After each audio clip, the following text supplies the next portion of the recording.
అంటే లోకం ఎట్లాంటిది అనుకుంటున్నారా? ఇప్పుడు లోక మహిమ ఎట్లాంటిది అనుకుంటున్నారు? ఈ లోకపు నటన గతించుచున్నది అంటున్నాడు.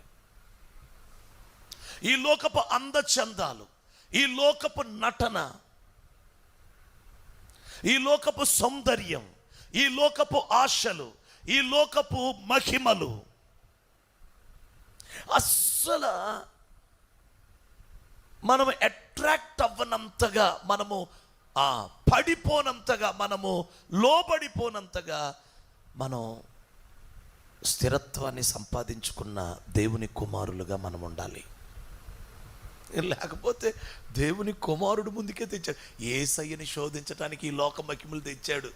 మీరేమో ఆ సినిమా యాక్టర్ ఫోటో చూసి, మీరేమో వాళ్ళ బట్టలు చూసి, మీరు వాళ్ళ వాచీలు చూసి, వాళ్ళ జుట్లు చూసి, వాళ్ళు లాగిని చూసి, వాళ్ళు కోసిని చూసి, వాళ్ళ డ్రెస్అప్ చూసి, వాళ్ళ సరదా చూసి, లోకం చూసి, అవి చూసి చాలామంది ఎందుకో ఇష్టపడిపోతున్నారు.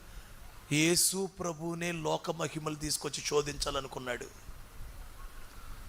నువ్వు నేనెంత? మరి లోకంతో జాగ్రత్తగా ఉండొద్దు, లోకంతో జాగ్రత్తగా ఉండొద్దు.